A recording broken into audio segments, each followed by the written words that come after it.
Inmates are exercising. Soon after, an alarm goes off telling all inmates to go back to their cells. One inmate blackmails Sam, a prison guard, into bringing illegal items. Knife! I need something from you, baby. Get in your cell. You understand me? He threatens to expose Sam if he doesn't obey. You send my boy $500 with tar and coke all over that shit. And I'm trying to help you, man. What you expect? I'm a criminal, baby. Saying Sam will end up in the same prison and under his control. Damn. Feeling scared, Sam fights the inmate but gets badly hurt with a cut on his face. Later, he sees a doctor to check for a head injury and get stitches. When Tim and other guards ask what happened, Sam lies. He says the inmate had been causing problems for a while. He's been giving me a lot of lift for a while. Sam claims he just asked the inmate to go back to his cell, but the inmate refused. Sam pushed him, and then the inmate headbutted him in self-defense. Sam hit the inmate with a nightstick to protect himself. Well, son, your first mistake was allowing him into your space and not calling for backup then. To keep Sam safe from other inmates, they decide to move him to the tower. A few days later, Sam is on the roof of the prison when he sees something suspicious happening in the yard. He uses a telescope to get a closer look. Suddenly, a fight breaks out among the inmates. Damn. Sam quickly pushes the emergency alarm. The guards rush in, armed with tear gas, and position themselves on the roof as the fight goes on. Tear gas is used, hitting several inmates. Man, when the fight doesn't they stop, still the fighting. guards fire warning shots. This makes the inmates lie down on the ground. Then, accidentally, two inmates attack another inmate. He killed the wrong person. Fully geared up. What? You shot the wrong person. Dude, fire him. The yard and start tying up the inmates one by one. Meanwhile, Sam realizes his mistake while still on the roof. Warden Mills, along with guards Ed Simmons and Tim, discusses what happened. After the issue with Darrell Johnson, we felt it best he be separated from the inmates. Well, he certainly can't go back in the tower. Tim supports Sam, but Warden Mills is angry. He demands to know why Sam was on the tower and decides where to send him next. No, we need to move him out of here. Tim explains that because Sam was attacked and hurt before, they thought it was best to keep him away from the inmates. Ed suggests moving Sam to other departments like receiving or discharge, or to patrol the perimeter. Tim keeps defending Sam, questioning why he needs to be moved. They will kill him if they get a chance, and you know it. Despite objections from Ed and Tim, Warden Mills orders Sam to be sent to the women's prison and calls for a lockdown. Let's move him to the women's prison. Those girls will be all over him, sir. That could create a whole new set of But problems. if he can't be trusted to not the inmates, then maybe he needs to find a different career. He finna be getting with it with the inmates. Watch this. No way. It's the women's prison. He peeking at He will motherfucker. be released. We follow Sam after his transfer to the women's prison, where he stands aside to let the female inmates pass. They make enticing moves. Look at this. Look at this. They finna be You gotta look. You gotta think about if it was a female inside the male prison. With some even making suggestive gestures. I need search, Daddy. No, I'm gonna need some. Inmate Cherry notices Sam as she enters the classroom. Marianne Mollusky catches the overly friendly interaction between Sam and Cherry and demands to know who sent Sam to the women's prison. He explains it was for his own protection after an incident at the male prison. Marianne warns him that the female inmates are no different from the male inmates and will try to use him. During her lesson on human evolution, Cherry uses a mirror to watch Sam, who stands at the back of the classroom. In the break room, the guards discuss the differences between the men's maximum security prison and the women's prison. Sam jokes that today felt like a vacation compared to the men's prison, which he likens to a jungle. Other guards warn him to wait and see what happens after the women are put to bed.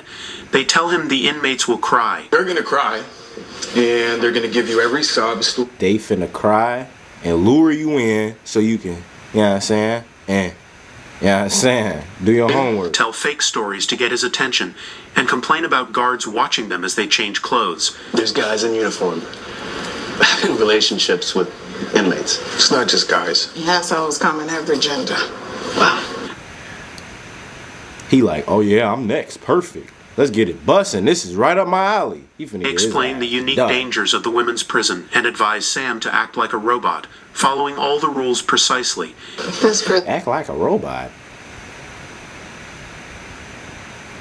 stay dangerous in a different way. At bedtime, they proceed to lock each cell one by one until discovering an inmate with a confiscated phone. Let me see it. See what? Stand and face the wall. Uh-oh. Close A20. What a waste of money. Come on, man. I don't need y'all looking at that. You know the rules. Close A19. Take 17. Sam is then instructed to lock the next cell where he encounters Cherry. She pretends to be reading a magazine. Checking in with her, he asks if she's She didn't just flash them. Look at Shorty over there. She know what the business is. right. We good? And now? She responds positively. Look at him.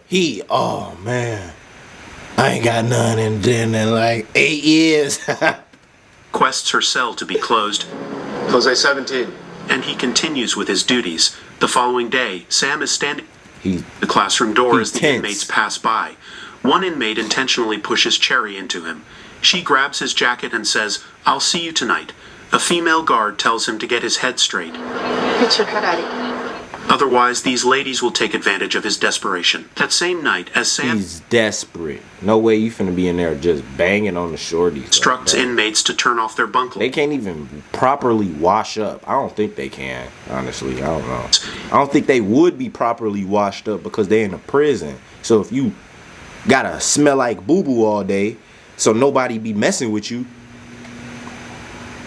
But, I mean, hey, according to this dude, he green. She know it. Lights out. He approaches Cherry's cell and discovers her exposed.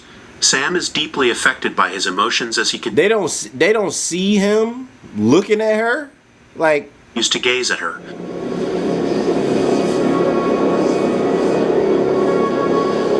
Unbeknownst to them, him. everything is being Folks getting bricked.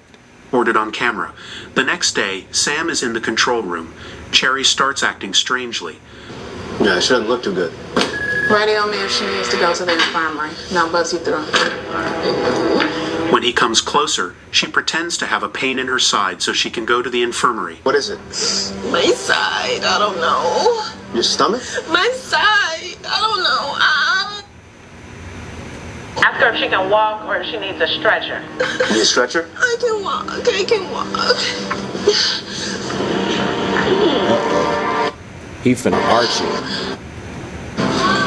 But on the way, she pulls Sam under the stairwell where there are no cameras.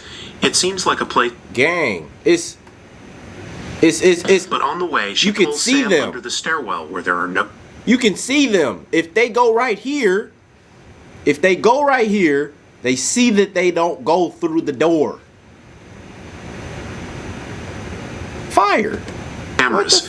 It seems like a place where people often meet secretly. So cameras here, nobody can see us. Sam tries to resist for a moment, Yeah, maybe you want to. but gives in quickly. After that, Cherry becomes aggressive. She stabs Sam several times in the neck and then screams for help. See? Like, come on now. Come on, bro. What? What?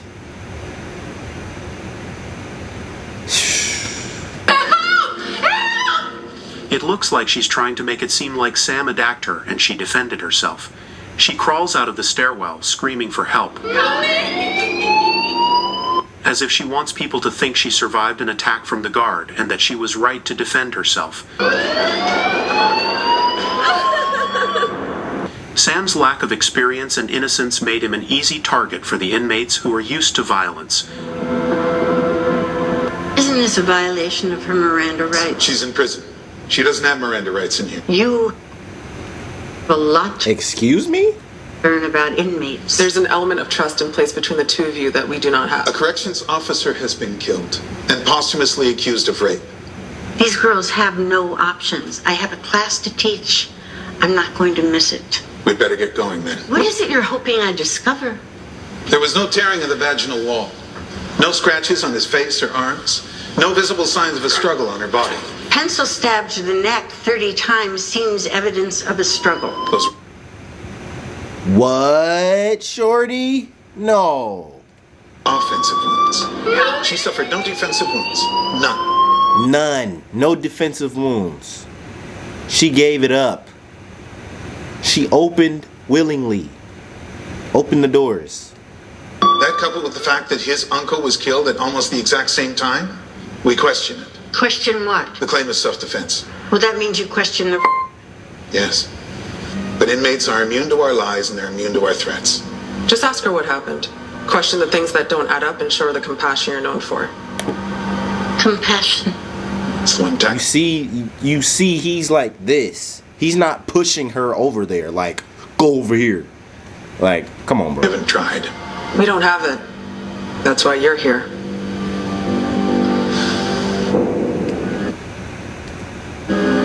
Did he commit a crime? Miss McCluskey, look at that. I feel better already. Thank you for watching. Please... Crazy. Crazy. Like, how?